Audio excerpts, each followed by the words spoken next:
یہ لوگ جو لڑکے جم میں جاتے ہیں نا، 3-3 4-4 گھنٹے جم میں لگا رہے ہیں ڈولے شولے بنانے میں.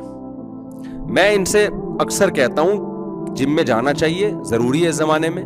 یہ تم کیوں جا رہے ہو؟ تمہاری ایکسرسائز دیکھ کے ایسا لگتا ہے کہ خدا نے تمہیں ڈولے بنانے کے لیے پیدا کیا ہے، ٹھیک ہے نا، اور تمہارا دنیا میں کوئی کام نہیں ہے. میں نے کہا یہ کافر پہ سوٹ کرتی ہیں یہ چیزیں، مسلمان پہ یہ چیزیں سوٹ نہیں کرتی. مسلمان کا ہدف جان بنانا نہیں ہونا چاہیے. اگر آپ کا ہدف جان بنانا ہے نا تو میرے بھائی یہ ہدف ہی غلط چیز کو بنائے، کیونکہ بننے کے بعد پھر ریورس تو ہونا ہی ہونا ہے. تو ایسی چیز کو اپنا ہدف کیوں بنا رہے ہو جو آپ سے چھوٹ جائے گی؟ یار ایک محبوبہ کے بارے میں آپ کو پتا چلا گیا کہ میں اس کو حاصل کرتا ہوں، لیکن آپ کو پتا ہے جس دن حاصل کیا اگلے دن بھاگ جائے گی ہے، تو آپ کہو گے یار میں اس پہ ٹائم اپنا ویسٹ کیوں کروں؟ آپ نے ہدف بنا لیا مزے کو. 2 خرابیاں اس میں، لائف کو انجوائے کروں گا بس، مزے کی زندگی ہو. اس نظر یہ کافر کی سوچ ہے. ساری دنیا کے سائنسدان، ڈاکٹر، انجینئر، سب کا ہدف ایک ہی ہے کہ انڈیویجولی بھی، انفرادی طور پر بھی اور اجتماعی طور پر بھی انسانوں کی زندگیوں کو مزے کا بنایا جائے. بس یہ ہدف ہے اصل. اسلام اس ہدف کو ماننے کے لیے تیار نہیں. اسلام کہتا ہے یہ گدھے گھوڑے اور کتے بلی کا بھی یہی ہدف ہے، تو تم میں اور جانوروں میں کوئی فرق رہے گا نہیں. تو پہلی خرابی اس نظریے میں کیا ہے کہ یہ ہدف کس کا ہے؟ جانوروں کا بھی یہ ہدف ہے. دوسری خرابی یہ ہے کہ یہ ایسی چیز کو آپ ہدف بنا رہے ہیں جو پائیدار نہیں ہے. جب ہم مارکیٹ سے کوئی چیز خریدتے ہیں کہتے ہیں بھائی پائیدار ہے یا نہیں ہے. چپل بھی خریدتے ہیں تو دیکھتے ہیں کہ بڑی خوبصورت چپل ہے لیکن بھائی پائیدار ہے یا نہیں. وہ کہے نہیں یہ 2 دفعہ چلیں گے ٹوٹ جائے گی. آپ فوراً کہتے ہیں بھائی تو یہ چپل رکھ لے، ہمیں کوئی پائیدار چیز چاہیے، کم از کم 1 مہینہ تو نکالے نا. ہاں کراچی میں لوگ پائیدار چپلیں اس لیے نہیں لیتے کہ ان کو پتا ہے 2 دن میں مزے سے چوری ہو جائیں گی وہ، تو اس لیے یہاں مہنگی چیزیں لینے کا کوئی فائدہ ہے نہیں. اگر مہنگے جوتے آپ خرید لینا تو پھر جوتے ساتھ ساتھ گھوم رہے ہوتے ہیں. تو میری تو اتنی چپلیں چوری ہوئی ہیں نا کہ اب مجھے چپلوں کا ہوش نہیں ہوتا. کوئی بھی چپل پہن لو، چوری ہونی ہے نا تو کوئی مسئلہ نہیں ہے، کون اٹھا کے گھومتا رہے گا. تو اب مسئلہ کیا ہے؟ جب ایک چیز پائیدار ہی نہیں ہے تو میرے بھائی اس کو ہدف بنانا دنیا کی سب سے بڑی حماقت اور بے وقوفی. انسان نے جس دن فیصلہ کر لیا نا، سائنسدانوں نے، ڈاکٹروں نے، کہ اب ہماری صحت اتنی اچھی ہو گئی ہے کہ اب ہم ہمیشہ دنیا میں رہیں گے، اب ہم مریں گے نہیں، پھر آپ مزے کو ہدف بناؤ کہ یار یہ مزے وہ چیز ہیں جو ہمیں، جوانی وہ چیز ہے جو مل گئی تو ختم نہیں ہوگی. ایک دفعہ ہم نے اسپیڈ بریکر بنا لیا نا، جیسے باڈی بلڈر بنا رہے ہوتے ہیں، پورے اسپیڈ بریکر ہوتے ہیں اتنے بڑے بڑے، تو ہم نے جب ڈولے شولے بنا لیے تو اب یہ کبھی بھی ختم نہیں ہوں گے. تو بھائی پھر تو ٹھیک ہے یار، ہمیشہ رہے گی یہ چیز. لیکن ایک چیز کے بارے میں سارے ڈاکٹروں کا اتفاق ہے، ڈاکٹروں سے ہی پوچھو تو وہ بتائیں گے بھائی ہم جو آپ کو صحت کے ٹوٹکے بتا رہے ہیں نا، اینٹی ایجنگ چیزیں آ گئی ہیں آج کل، یہ کھاؤ تو آپ ہوں گے 70 سال کے، لگیں گے آپ 50 سال کے. یہ بہت کچھ ہو رہا ہے یوٹیوب پہ. آپ ہوں گے 70 کے، لگیں گے کس کے؟ 50 کے. اچھا ڈاکٹر صاحب جب میں 70 کا ہوں گا تو میں 50 کا لگوں گا، تو پھر میں جب 70 کا ہوں گا تو پھر کتنے کا لگوں گا؟ یعنی جب 90 کا ہوں گا تو کہیں گے جب 90 کا ہوں گے تو 70 کے لگیں گے. زبردست ہو گیا یار، جب میں ہوا 90 کا، لگ کتنے کا رہا ہوں؟ 70 کا. اچھا جب میں 90 کا، جب میں 110 سال کا ہوں گا تو کتنے کا لگوں گا؟ وہ کہیں گے اتنے ہوں گے ہی نہیں آپ اتنے کے. رپورٹ یہ ہے کہ 90 سے آگے بہت کم چانس ہے، رپورٹ یہی ہے. اچھا ڈاکٹر صاحب اس کا مطلب یہ ہوا کہ میں اتنی صحت کا خیال کروں تو 90 پھر بھی میں کراس نہیں کر سکتا. ڈاکٹر صاحب کہیں گے نہیں کر سکتے آپ.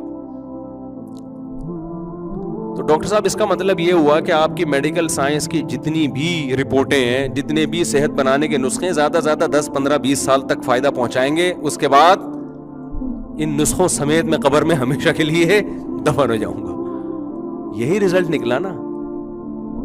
تو یار یہ ایسا ہدف ہے جس میں بہت بڑا ایک فالٹ ہے، اور اللہ پہ بہت بڑا معاذ اللہ یہ الزام ہے کہ اے اللہ تو نے ہمیں اگر یہ ہدف دینا تھا کہ گدھے کا مقصد بھی مزے اڑانا ہے بھائی، اور انسان کا مقصد بھی مزے اڑانا، تو اتنا بہترین دماغ ہمیں دینے کی ضرورت کیا تھی پھر؟ کیا خیال ہے بھائی؟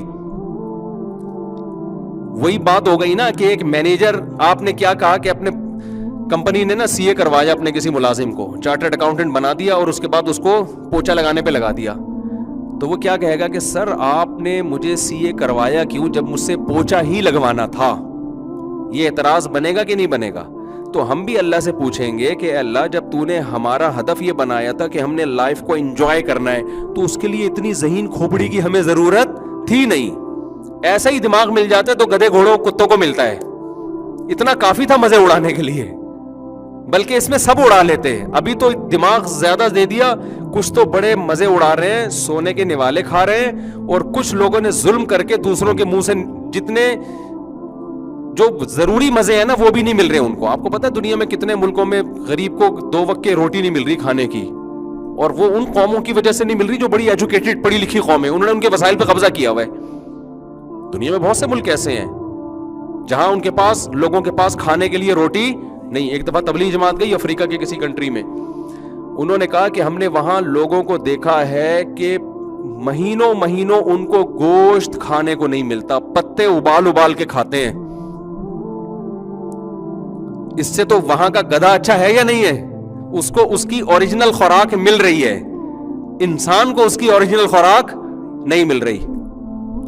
تو سوال پیدا ہوتا ہے, اے اللہ اگر تو نے ہمیں مزے اڑانے کے لیے پیدا کیا ہے تو اے اللہ تو نے پھر ہمیں اتنا بہترین دماغ دیا کیوں ہے؟ اس سوال کا جواب نہ سائنسدانوں کے پاس ہے نہ ڈاکٹروں کے پاس ہے.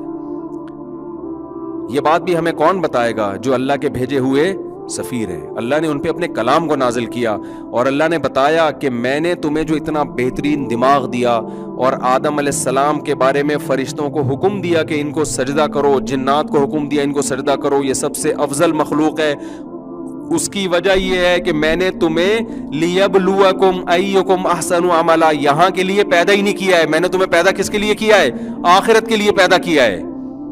یہاں تمہاری آزمائش ہے, امتحان ہے. امتحان بے وقوفوں سے نہیں لیا جاتا, امتحان ہمیشہ ذہین لوگوں سے لیا جاتا ہے. جانور کے پاس صرف مزے اڑانے تک کی کھوپڑی ہے, وہ امتحان کے قابل نہیں ہے. انسان کو جو ذہانت دی ہے جج کرنے کے لیے کہ اچھا کیا ہے برا کیا ہے, تاکہ اچھے کو اختیار کرے اور برائی سے بچے. سمجھ میں نہیں آ رہی میرا خیال ہے بات؟ تو مجھے اور آپ کو جو اللہ نے میرے بھائی پیدا کیا ہے نا, جج کرنے کے لیے کہ ہم اپنی کھوپڑی سے دیکھیں کہ صحیح کیا ہے غلط کیا ہے. جو صحیح ہے پھر اس کو فالو کریں, اور جو غلط ہے ہم اس سے بچیں. اگر ہم اس کام کے نہیں ہے نا تو آپ جو مرضی صحت بنانے کے ٹوٹکے استعمال کریں, جم جا کے آپ موٹے تازے ہو جائیں, آپ کو جس ہدف کے لیے پیدا کیا تھا اسی کو فوکس نہیں کر رہے تو آپ میڈیکل سائنس کے سارے نسخے استعمال کر کے, آپ کاروبار کے سارے طریقے استعمال کر کے بھی خدا کی نظر میں کیا ہے؟ ناکام ہیں آپ. جو کام دیا تھا وہ اس کو تو فوکس کیا نہیں آپ نے.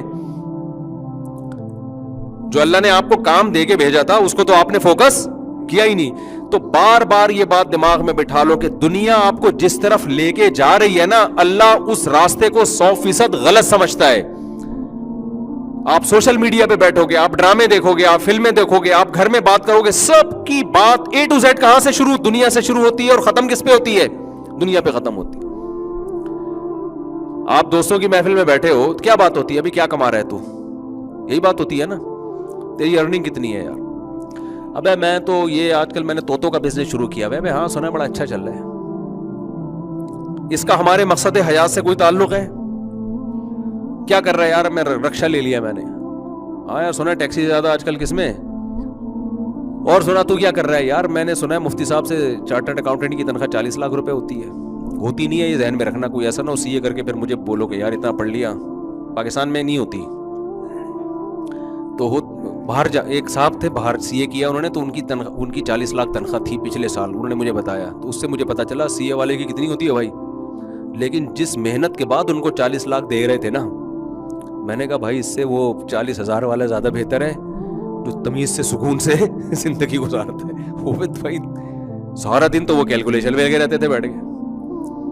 تو میں نے کہا ایسے پیسے کا کرنا کیا ہے جس سے آپ کی کھوپڑی کسی کام کی نہیں. ایک تو پڑھ لیں, سی اے کریں, کوئی ایسا نہ ہو کہ ایک تو ویسے ہی ایجوکیشن میں ہم لوگ پیچھے ہیں, اس کو میں زیادہ نہیں چھیڑتا. لیکن بہرحال مجھے بڑا اشکال ہوا کہ یار اتنا پڑھ کے کمانے کا فائدہ کیا.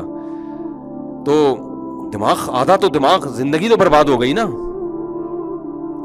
میں نے کہا اس سے بہتر تھا آپ کوئی بزنس کر لیتے, کسی سی اے والے کو رکھ کے اس کو تنخواہ دیتے آپ. کیا خیال ہے؟ ٹھیک ہے نا. اچھا یہ اتنے ایجوکیٹڈ لوگ ہوتے ہیں نا, یہ ملازمت ان لوگوں کے پاس کر رہے ہوتے ہیں جو میٹرک پاس بھی نہیں ہوتے. میں نے بہت دفعہ دیکھا ہے میٹرک پاس بھی نہیں ہوتے اور انہوں نے شروع سے ہی نا کچھ بزنس کر کے دائیں بائیں ٹوپیاں کرا کے نا, ادھر سے اس کو ٹوپی کرا دی, ادھر کوئی چیز خرید کے اس کو پہنا دی. یہ کام جو کرتا ہے نا وہ اس کا بزنس صحیح چلتا ہے نا. باتوں میں ذرا تیز ہو, باتوں میں تیز ہی لوگ چلتے ہیں نا, مارکیٹنگ کرنی آتی ہے ان کو, ادھر سے کچھ خریدا اس کو پہنا دیا, ادھر سے خرید کے اس کو پہنا دیا. سر یہ آپ کے لیے اتنا سستا دے رہا ہوں, ورنہ میں اتنا سستا میں نے آج تک کسی کو دیا ہے نہیں. اور ایسی چیز ہے نا بہترین, تو وہ پہنا کے وہ لاکھوں پتی بن جاتا ہے, میٹرک پاس ہوتا ہے, پھر وہ سی اے والوں کو تلاش کر رہا ہوتا ہے. یار کمپنی بنا لی ہوتی ہے, سب فطرت اس کو سکھا دیتی ہے چیزیں. تو خیر میں نے ان سے کہا آپ مٹھائی کی دکان کھولتے, پاکستان میں مٹھائی بہت چلتی ہے, ہر موقع پہ لوگ مٹھائی کے ڈبے لے کے جا رہے ہیں, مٹھائی کے ڈبے لے کے آ رہے ہیں. کھائیں نہ کھائیں ڈاکٹر منع کر رہے ہیں مٹھائیاں کھانے سے, لیکن شادی بیاہ میں مٹھائیاں ہی چلتی ہیں. تو وہ مٹھائی کا کاروبار کرتے اور بڑی تمیز سے نا آپ خاندانی قسم کی مٹھائیاں بناتے. پھر آپ سی اے کیے ہوئے آدمی کو تلاش کر رہے ہوتے. لیکن اب یہ کوئی اس کو کلپ بنا کے نہ چلا دیں, یہ ہوائی باتیں, کوئی ایسا نہ ہو کہ اس کو آپ کوئی قرآن و سنت کی روشنی میں اصول اور ضابطہ بنا کے چلا دیں سوسائٹی میں. ہر آدمی کے لیے ہر کام نہیں ہوتا.